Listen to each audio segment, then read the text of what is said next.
बहुत बड़ा संदेश देती है कि सामान्य लोगों में और ज्ञानी में फर्क होता है। ज्ञानी इष्ट कृपा के चलते वो सब देख पाता है जहां तक सामान्य मनुष्यों की नजर कभी नहीं पहुंचती है।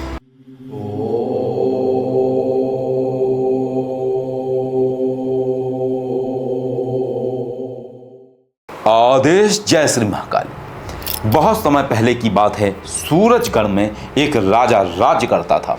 एक बार उसने अपने राज्य में एक भव्य भवन का निर्माण कार्य आरंभ कराया।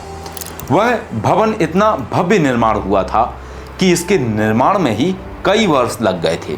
आखिरकार एक लंबे अंतराल के बाद लगभग 11वें वर्ष के आखिर में उस भवन का निर्माण कार्य पूर्ण हो गया और एक भव्य भवन बनकर निर्मित हो गया। राजा ने भवन का निरीक्षण किया। उसे वह भवन बहुत भव्य लगा। फिर भी उसने सोचा कि क्यों ना प्रजा में से कुछ विशिष्ट लोगों को बुलाकर उनसे भवन का निरीक्षण कराया जाए, ताकि कहीं कोई कमी रह गई हो तो उस पर सुधार किया जा सके।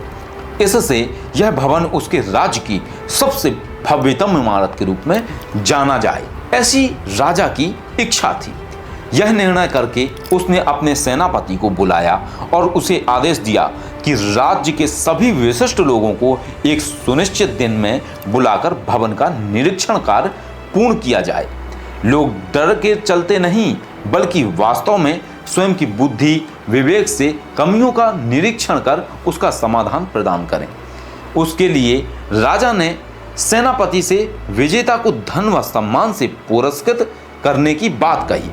राजा के आदेश अनुसार सेनापति ने पूरे राज्य में इसकी घोषणा करवा दी। निश्चित दिन में समस्त प्रजा के साथ विशिष्ट गण भी भवन निरीक्षण के लिए पहुंच गए।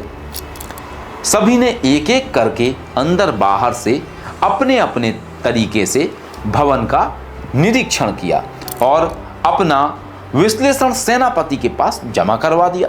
उधर राजा भी निरंतर सब प्रक्रियाओं पर नजर रखे हुए था। उसने देखा कि सभी लोगों ने अपने अपने हिसाब से लगभग सही विश्लेषण किया और उसके समाधान हेतु अपनी राय भी प्रस्तुत की, लेकिन राजा को किसी भी प्रकार से संतुष्टि नहीं हुई।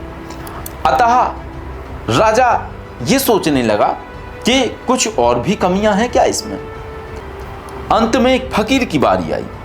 उसे देखकर अन्य विशिष्टगण और प्रजा में से कुछ लोग उसका उपहास उड़ाने लगे।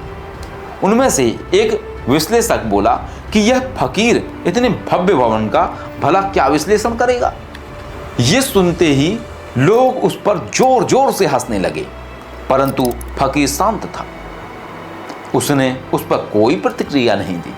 राजा ज्ञानी भी थे और न्यायप्रिय भी थे, इसलिए जब उन्होंने लोगों को फकीर का उपहास उड़ाते देखा तो सभा को स्वयं संबोधित करते हुए उनसे शांत रहने को कहा और फकीर को देखकर बोला, फकीर साहब, इन सब की तरफ से मैं आपसे क्षमा मांगता हूँ। आप निसंकोच भवन के संबंध में अपनी राय प्रस्तुत करें। राजा के इस संबोधन पर फकीर मुस्कुराया और बोला, राजन, ये भवन बहुत भव्य निर्मित हुआ है। बाह्य तौर पर इसके निर्माण में कहीं भी कोई कमी नहीं है, फिर भी इनमें से एक मूल कमी है, ऐसी कमी जिन्हें कभी भी पूर्ण नहीं किया जा सकता है। फकीर के जवाब से राजा के साथ साथ सभी लोग अत्यंत आश्चर्यचकित रह गए। राजा बोला, फकीर साहब, आप कमी तो बताएं। मेरे कारीगर पूरी कोशिश करेंगे कि आपके द्वारा बताई गई कमी को दूर किया जा सके। फकीर उसी मुस्कुराहट के साथ बोला, ये बिल्कुल भी संभव नहीं है राजन, फिर भी आपने आदेश दिया है तो मैं अवश्य बताऊंगा।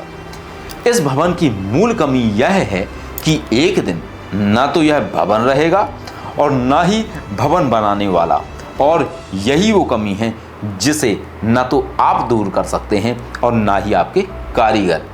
फकीर के इस जवाब पर राजा भी आश्चर्यचकित रह गया था और प्रजा भी, क्योंकि वास्तव में ये वो कमी थी जिसे कोई व्यक्ति पूर्ण नहीं कर सकता था। इसलिए इस जवाब पर पूरा दरबार तालियों की गड़गड़ाहट से भर गया और सभी ने अपने व्यवहार के लिए फकीर से क्षमा याचना की। विश्लेषण से खुश होकर राजा ने फकीर को पुरस्कार राशि देना चाहा, लेकिन फकीर ने इनकार कर दिया और हंसते हुए वहां से चला गया। यह कहानी एक बहुत बड़ा संदेश देती है कि सामान्य लोगों में और ज्ञानी में फर्क होता है। ज्ञानी इष्ट कृपा के चलते वो सब देख पाता है जहां तक सामान्य मनुष्यों की नज़र कभी नहीं पहुंचती है। इसलिए जितना संभव हो सके ज्ञान को जीवन में उतारें और उन्नति मार्ग पर अग्रसर हों। ऐसी ही रोचक और ज्ञानवर्धक कहानियों को जानने के लिए जुड़े रहिए हमारे चैनल शिव के सी विश्वनाथ से। आदेश जय श्री महाकाल।